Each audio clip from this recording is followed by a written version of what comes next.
It's the Franklin Show from Franklin with America's favorite adopted pup, Franklin Delano Roosevelt Lloyd Wright Sinatra Seltzer, and his friend and favorite Franklin dog adopter, Michael Seltzer. I'm your announcer, Greg St. James from WABX. And now, here's Franklin. Hey everybody, welcome to the Franklin Show, another fabulous edition. And this one is a little special because we're going back nostalgically to the late 1960s to visit with some of the original Detroit Air Aces from the great WABX, a freeform progressive rock and roll station that really set trends all over the country. ABX is legendary, so were the many talents that were part of that radio station, and we've got three of them, three on-air Air Aces, and their news director. So this will be a very special edition, very nostalgic, looking back to the 1960s and slightly beyond with some of the legendary Detroit radio disc jockeys from WABX Detroit. We'll be right back with our guests. Stand by. I don't remember how it started. Go to that. Oh boy. Our back and forth. It always came back. Dad! You probably don't remember what you told me, That was perfect. but I heard every word.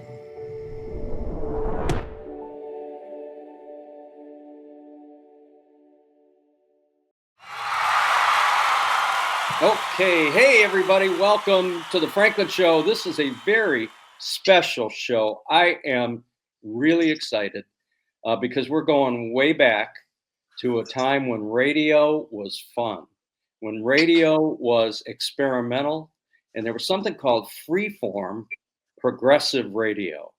And the origin of that and the legendary radio station all over the world, I mean, everybody knows this radio station, was WABX in Detroit. And I have gathered together with a group of some of the original Air Aces, and I couldn't be happier to have them all here.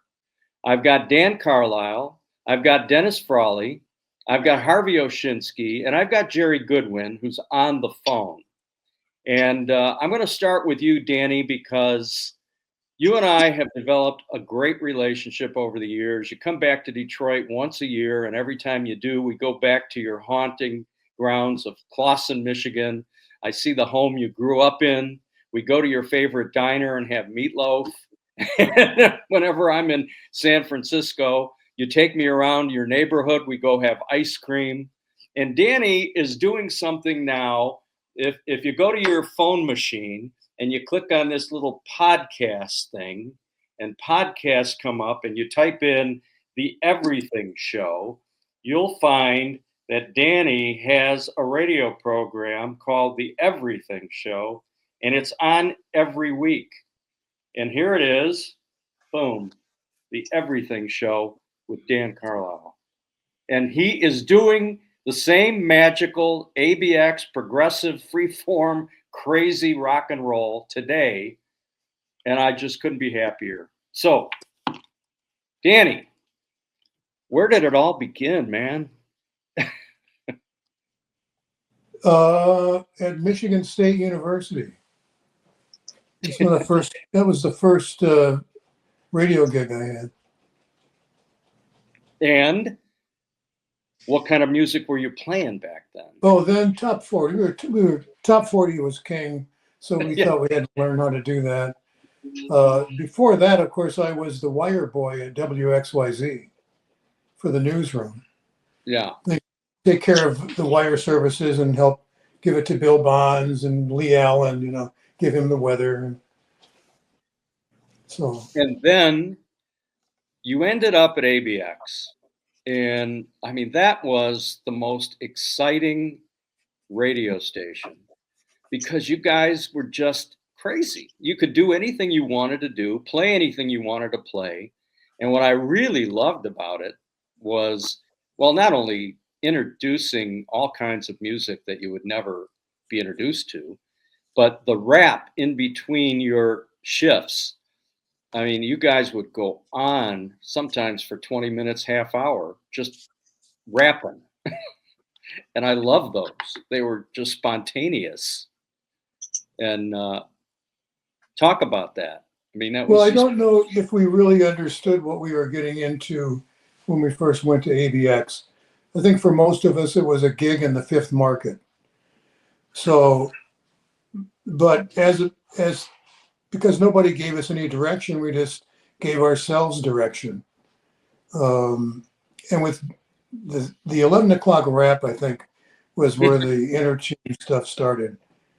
Dixon was coming in to do the Night Tripper, and I was leaving for the evening. And we would just talk about our day or make things up, have fun with it. Well, Dave is one of my heroes, and I mean, we lost him years ago, unfortunately. He ended up down in Florida for a while, hosting an all-night movie show, the Dave Dixon Show. I can't remember what the heck the name was, but he was on WKID Channel 51 in Miami, and my mother-in-law lived in Boca. And so that was a great excuse for me to go visit every couple of months, because I would stay up all night long and watch Dave Dixon doing TV. He was like the Bill Kennedy of Southern Florida, and he would play the most outrageous old black and white TV shows and movies, and chat in between them. But his musical knowledge, he was an encyclopedia. And I loved listening to Dixon. He was a tough dude. I mean, I know he ended up on WDET for a while, and that was a great gig for him. But and you were a great supporter of his. We all were. Dave was just amazing. We're going to show a clip of Dave interviewing Frank Zappa, Ted Nugent later in the show on what was called the Detroit Tube Works. Do you remember that? The Detroit Tube Works? I do. I was on the air in Miami when Dave was doing his his television show. Yeah. And he showed me one day that he had shirts made. He was a large man, so you didn't just go to Sears and get a shirt. And he had them made in bright colors and designs. He said that worked best on television. That he would, instead of hiding his girth, he would accent it. But yeah, he was an interesting guy. I think the one thing that we did was one weekend, and I know there's adults watching this, okay? One weekend, if we had time to hang out, we would go. He would like to go to the strip club, and then the next time he would go to the gay bar with me. So he was an equal opportunity offender, is what he was, right? Yeah, he was a difficult guy. Yeah, but somehow we worked it out. And he was one of the writers of I Dig Rock and Roll Music, Peter, Paul, and Mary, right? Right, and the song "The Word Is Love." He was their creative director. So Dan, I'm so privileged to have known you all these years, and I'm so grateful. And I love the show that you're doing now. For those of you who haven't listened, check out the Everything show with Dan Carlisle, live from San Francisco. It's eclectic. It's ABX today. So I mean, I'm glad that you're still broadcasting and using that gift that you have. And I know you do an awful lot of research, because you don't have a music library there at that radio station. You bring in your own stuff. Yeah, you have to buy your own music every week. Yeah. Well, that's why you get paid the big bucks, right? Yeah, right. But it's an interesting station. It's just a collection of people who do what they want to do. It's a LP station, a low power in San Francisco, public station. Yeah. Well, great. All right. So now I want to move on to the great Dennis Frawley. And Dennis, you had a long career at ABX, probably the longest of anybody, right? Where's Dennis Frawley? Oh, we lost. Okay, well, I'll tell people that Dennis Frawley should be back soon. And in the interim, I'm going to move along to Harvey Ovshinsky, who is the news director at ABX. Harvey, how are you? I'm fine, Michael. How are you? And thank you for doing this. We have Oh, not seen each other for years, literally. yeah, it's great. It's great to have you. You were the news director, and obviously that was a unique opportunity. And I know from there you developed the Fifth Estate with Peter Werby. But talk about those early days on ABX doing the news. Well, it was a delight because in those days, people our age didn't want to listen to the news on Top 40 radio and elsewhere. News just didn't interest them. So we knew what was going on in our universe, our constellation of the early 70s and late 60s. So I reported news that spoke to the needs and passions and feelings of our audience. And I played music often with the help of the jocks. If there was an anti-war march on Kennedy Square, I'd play Phil Oakes' "I Ain't Marching Anymore," or the Beatles for an abortion demonstration. Your mother should know. So we applied. We gave a little sugar for the medicine to go down, and that worked. And so in terms of content and delivery, it was quite exciting. Because I want to just correct you on one level. In your intro, you suggested how crazy ABX was. Yeah. Its success was not because it was crazy. Its success was because it was smart. The jocks were smart. The news was smart. We did not insult anybody's intelligence. We spoke to where our audience was at and where we wanted them to go. It was fun and it was wild. Yeah. But it was also educational in a delightful way. I would agree. Yeah, no, I would agree. When I say crazy, it was because it was such a unique and completely free kind of music and format. There were no jingles. Nobody was telling you what you had to play. You could play the entire In-A-Gadda-Da-Vida without interruption. You didn't have I remember I threatened to quit. Detz was just this close to putting on ads for the Defense Department. I said, no, no. Me or them. No, it was seriously entertaining, educational, and transformative. I think the experience of listening to ABX. Everyone else used that word, whether it was the news or the music or the concerts or the kite-in or the conference on youth and community, because I was also a public affairs director, and we had voter registration drives and really hands-on engagement with the community that we served. Very much like I did when I was with the Fifth Estate.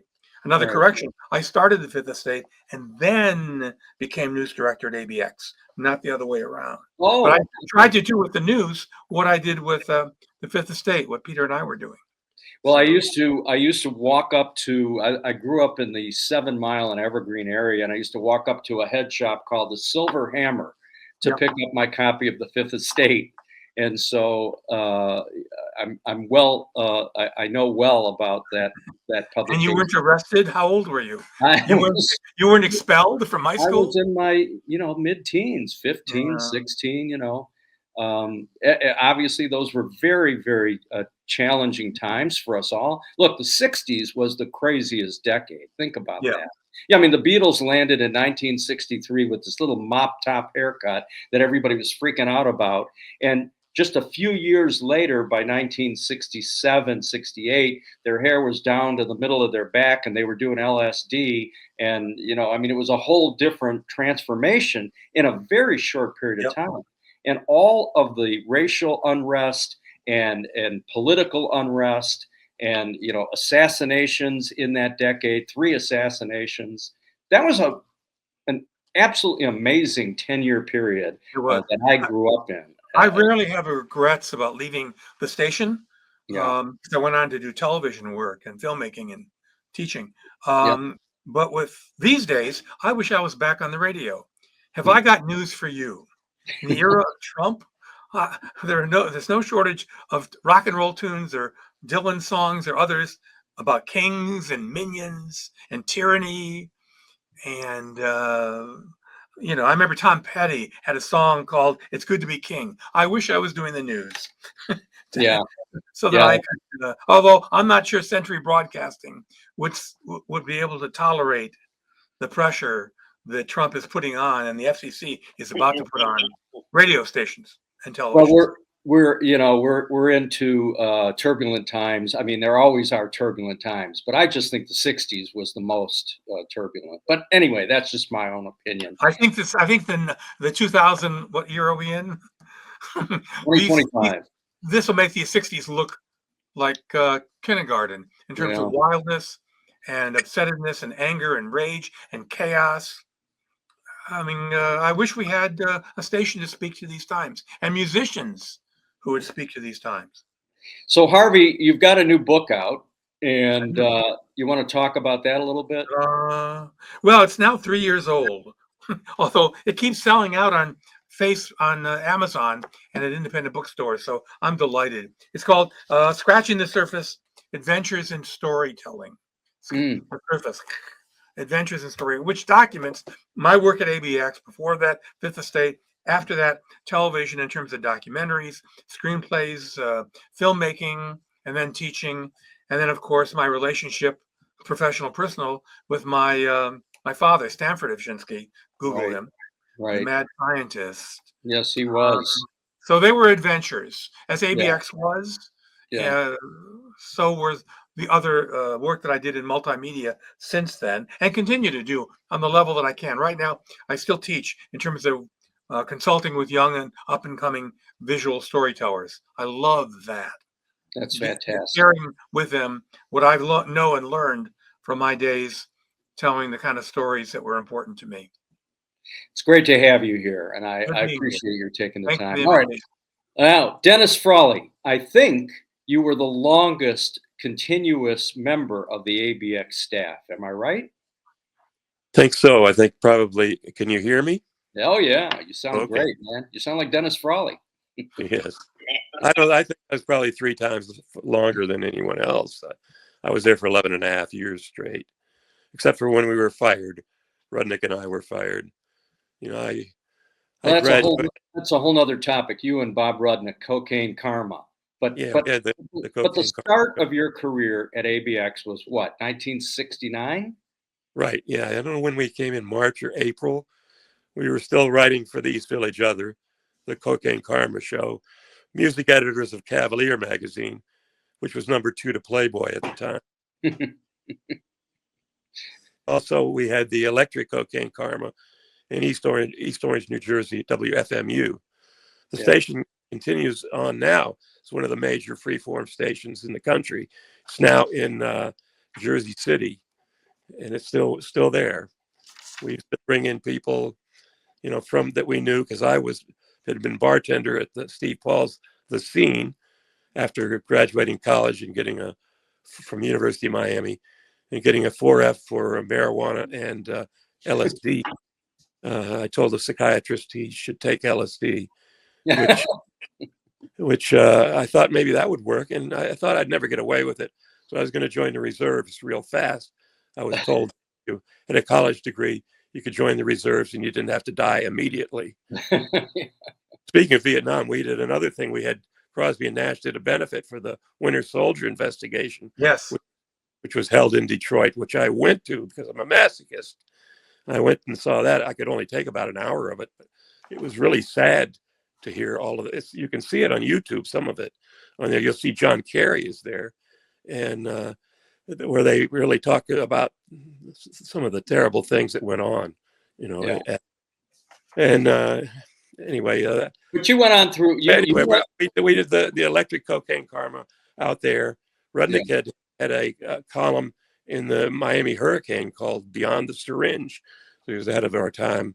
As we used to say, we don't do any cocaine. Don't do cocaine. It's overpriced and overrated, because actually amphetamines were so cheap in those days. Nobody could afford cocaine. When I was bartending, the bands that were on the Ed Sullivan Show and everything say, "Come on over, we got cocaine." I could care less. The hookers had it. All right, but you transformed in a number of ways over the years on ABX, because you had how many different program directors and different management people? Well, the big thing was we had no program director. I loved that. Well, originally. No, we had no program director until really 1975. That was the good thing about it. I played black records. Was it that long? It was till 75? Yeah, until we got Bob Birch. Who was the program director in 75? There was Bob Birch came in, and they came in from Casey in St. Louis. Yeah. They wanted us to sound like Casey. We were playing things like Pavlov's Dog with David Surkamp, who of course had a voice like a dog whistle. And we're playing in the San Francisco bands. I mean, the St. Louis bands. And a lot of country. They're much more country there, you know. And they took away all the oldies. Everything started with the Beatles then. Right. And they also they took away all the black music, except for maybe Hendrix. You know, Hendrix was okay. And then in what, 1981? And then we were getting, what's that? You got fired in 81. Is that about right? No, September of 80. I made it for that time. Al Wilson wanted to fire me for 5 years. Oh, God bless him. Yeah. I mean, everybody told me, all the program directors, watch out for Al, look out for Al. All the promo men, everybody knew he was out to fire me. I guess he was not saying nice things. Were you working? Was Richard Golden the sales guy at that point? Well, Richard Golden and I were probably the longest people on the station, because he was there when I got there. He was the one that probably kept the ABX making money. I mean, nobody got paid by Century. It was really cheapskates. Yeah. I was seeing that. Who's the guy that had those? I did a thing with him, and everybody. I think Carlisle did too. What was he does? Anyway, I heard what's the name from DRQ, who was our China Jones. Ted Ferguson. He's gone on and had an illustrious. He was talking about when he was program director at K West in L.A. that they were paying him $29,000 a year. He's done very well for himself in later years. He said then he got a job in Shreveport as station manager. He was making $90,000 in Shreveport. Yeah. I mean, can you imagine that? All right, now I want to bring in our friend Jerry Goodwin, who's on the phone. We could not get connected. Jerry, I have such great recollections of you. First of all, I grew up listening to Keener 13. Keener was the hottest radio station. Top 40 music went from 0 to 100 in a minute, and you were one of the architects of Keener 13. And then as I transformed from my Keener Top 40 love to ABX, suddenly you're Jerry Goodwin with long hair, and you're saying things like man, and playing freeform rock and roll. What a transformation that was. Yeah, actually the transformation went from Keener AM to Keener FM, KNR FM, when I was working with Russ Gibb. And we were playing, all the wonderful psychedelic music, but we were not in stereo. ABX was a stereo. We were not stereo, and I think that's one of the attractions that ABX had. Of course, was it was a stereo radio station. While I was at KNR FM, Danny came over and joined us. With John Small, as I recall, and then I went over to ABX. It was very strange. Dan was at KNR FM during the Paul McCartney hoax. Oh, right. Paul is dead. Which I thought was absolutely brilliant. Absolutely brilliant. Well, that was Russ Gibb was the one who started that, wasn't he? Well, yes, Russ and Dan was there. I was there. Yeah. We all kind of, created that whole hoax. And although I got to be honest with you, it was for about a minute I really believed it. And I started playing the album backwards. You know, they said, "Wait, or whatever it was." I can't even remember anymore. Play it backwards, and it'll give you the clues. And I was all up for that, so I was doing that on the air like a jerk. Sold a lot of Beatles albums. Yeah, it sure did, man. That was a crazy period. Oh, really, seriously. And so, how many years were you on ABX? Was that just a couple years? 5 years, about five. Let me think. About 5 years. I got there around 68, I think, and left at 72. And then you went on to WBCN in Boston with Mark Perreno, where you were the Duke of Madness. That's correct. And I would be in Boston on business, and I would hear Mark Perreno on the radio as I was going into retail businesses, and I'd say, "Oh my God, I can't believe it! I found this guy." And then I found you, and you were legendary in Boston radio forever. That was great stuff. Well, it was an interesting situation. I went to Boston actually to do my PhD work at Boston University. While I was in Detroit, I had GI Bill that I didn't want to lose. So I left ABX in 72 and went to Adrian, Michigan, and went to Siena Heights University down there. I got my bachelor's and then came back to Detroit at the University of Detroit before it was Detroit Mercy and got my master's degree. And while I was there, I was working at W4, you recall. Oh, yeah. Then Dixon and I ended up at CJOM. Oh, right. Doing weekends. I kept doing radio, but I was a student, and I finally got accepted into a PhD program at Boston University, and it turns out it's my hometown. Yeah. So that's why I ended up in Boston. I had a fire in my apartment that burned up all my. This was before computers, so all my PhD and thesis work was on yellow pads.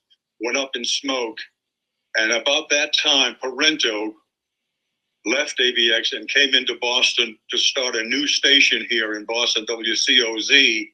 Looked me up, and it was wonderful. Timing was perfect. So I left my academic world and went back to radio and created the Duke of Madness character.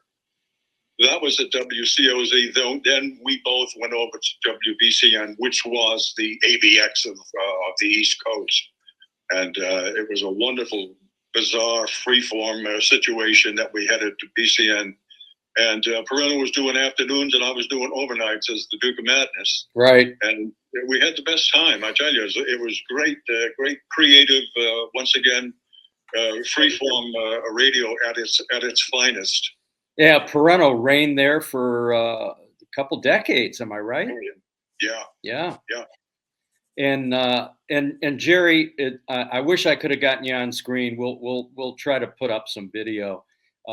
You and I have spent some quality time together. You've come to all of our radio reunions. You've been to my home. I really, really appreciate you. You've been a gentleman, and you've had an illustrious career in becoming a professor. And I just appreciate you greatly. And I'm glad that you were able to make it on the show. Can you keep Jerry on audio? Yeah. So keep him on. I want to ask you. I'm so glad to hear Danny, nice to hear from you, babe. Dennis, God damn you, man. hey, Jerry got me a raise. I really do love you. And just for the record, Dennis, before I left to come to Boston, I worked in Ann Arbor with John Sinclair, and Rudnick was on. Yeah, Rudnick was on there for a while. He worked at CJOM too. He would play anything that had a curse word in it because he could get around the FCC. I remember hearing. And Harvey, you're the best, man. Absolutely. And, well, I did the all-night show. I was doing the all-night show. Following me on ABX, I did the all-night show for a year and a half, I think. That's when I learned all of the library And well, already I knew a lot of stuff, but a lot I didn't know. Yeah. And Yeah. Well, Jerry Goodwin came in following me. Goodwin had never done this. Jerry is 1970 or 71. Is a legend in Detroit and in Boston radio, and I hope that we can all gather again in person. You know, there are very few opportunities left for all of us. You know, we've lost some legends over the years. The last one was Robin Seymour. We had a big event just before he passed. Jerry was there, and it was a great event. 500 people came out to that party. That was spectacular. Yeah, it was a good time for sure. Yeah. All right. I want to thank all of you guys for joining me today on the Franklin Show.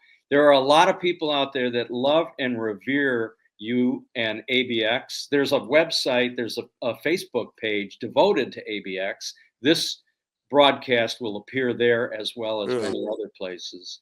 And I think it's been a lot of fun, and I appreciate you guys sharing your memories.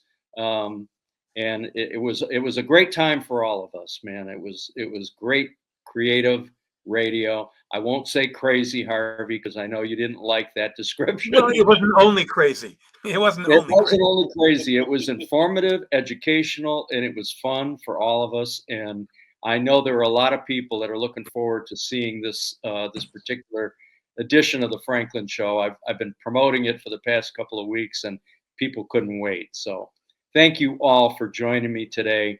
It's great to see you all, and all the best. Thanks, and Michael. Folks, Danny. We've got some clips of some classic stuff from Detroit Tube Works and a few other surprises coming up. So stay with us. You're not going to get it all right. Just make sure you nail the big stuff. Mama! Like making sure your kids are in the right seat for their age and size. Get it right at nhtsa.gov/the right seat. I hope you enjoyed that as much as I did. Look back into the legendary WABX 99.5 FM, the original freeform radio station, and it spawned a lot of creative energy and a TV series called Detroit Tube Works. It was very special getting together with some of those great, legendary, iconic disc jockeys from the late 1960s. I hope you enjoyed it, and I look forward to seeing you again next week with another fabulous Franklin Show. Good night, everybody.